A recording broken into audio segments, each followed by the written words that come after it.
Hey guys, what's happening? JC with Big Game Real Estate. Today we're talking about wholesaling properties. Wholesaling properties is a great way to make a lot of money and close a deal without spending any of your money. All right, and we do this by way of either signing a contract or a tabletop closing. Now, if you've been paying attention to my channel, you know that there are certain skills that are involved in sourcing a deal. They're going to be the same in wholesaling properties, right?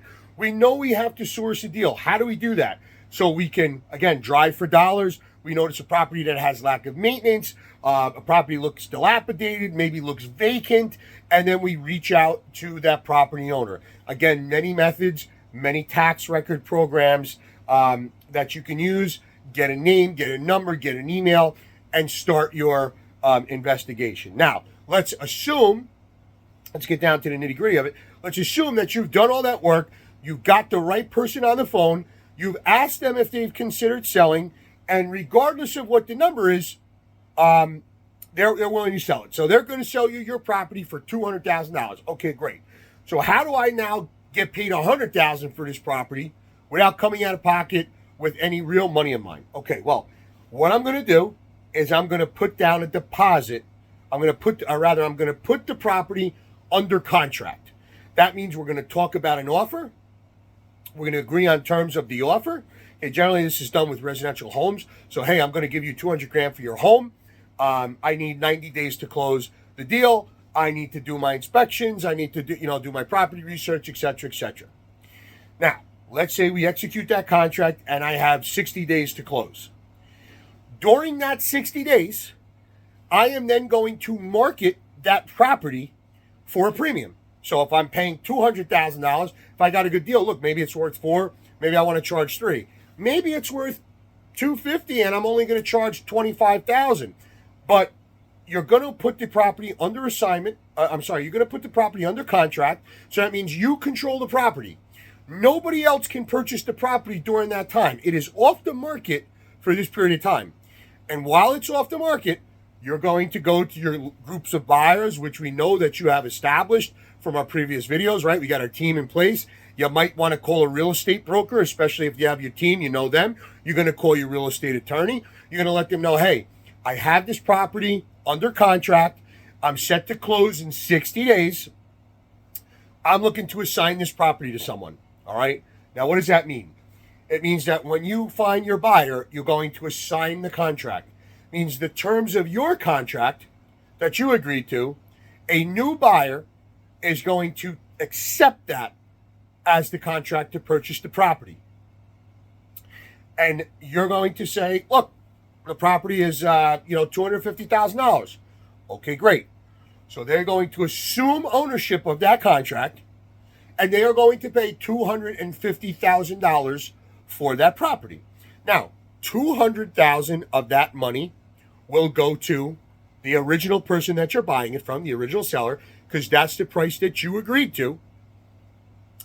And then you are going to charge your fee, essentially, for sourcing the deal. In this case, I referenced $50,000.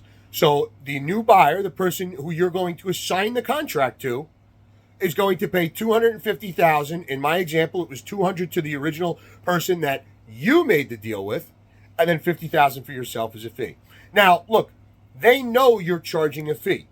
They know you're assigning them the contract. There's a lot of different ways to go about that. Obviously, they have to review the actual contract that you're purchasing, so they're going to see the numbers. They're going to know what you paid for the property, and that's okay, because this isn't about how much money you're making. This is about the property. This is about the deal. If they're interested in the property, they're going to pay you a fee. And some guys may say, listen, I really want the property. I want to give you $200,000 for the property, but I'm only going to pay you $220,000. I'm only going to give you $20,000. And then it's up to you to make a decision if you're willing to accept that. Okay? A lot of people get confused with wholesaling. They think you have to sell a portfolio of 10 properties. You don't. Wholesaling just means that you're a middleman, right? You're sourcing the transaction. You're just not buying it personally. All right, so that's the best way to do it, because you're $0 out of pocket. You may have to put a small deposit down, which is refundable depending on how long the closing time is. It might go hard once the deal goes hard and the contract is good, you put a small deposit down. And yes, if you were to do that and you didn't sell the property, you would be required to either purchase the property or you would lose your deposit. So there's a little bit of risk on your end here, but this is the easy way to do it. I find something for $200, maybe I'm going to put a $10,000 deposit down, and then I have 60 days to sell that property to someone else for a profit, $220, $250, $100, $300, whatever it is. Second way, the second way to wholesale a property is you're actually going to purchase the property with your money, whether that's a loan or whether that's your cash from your pocket. You're also going to sell it to another person. So we're going to do the same steps. I'm going to put the property under contract. Okay. I know I'm going to close in 60 days. Now I'm going to go sell it to another individual.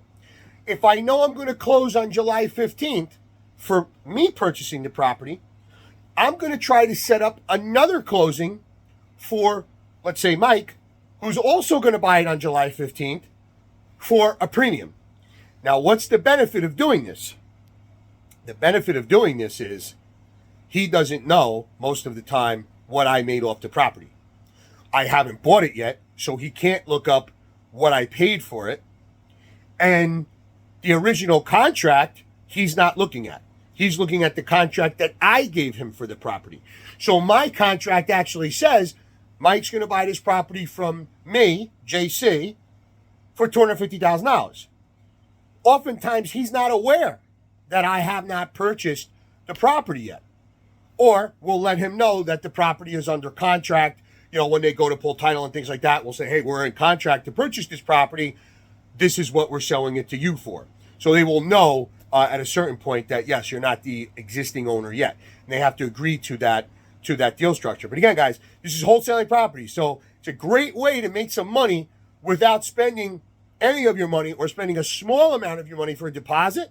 Okay, and again, that's assigning the contract. So I'm going to source a really good deal. Maybe I don't have money to buy it myself. Maybe I do. I'm going to source a deal. Maybe it's maybe it's $300,000. I'm going to put it under contract so I control it.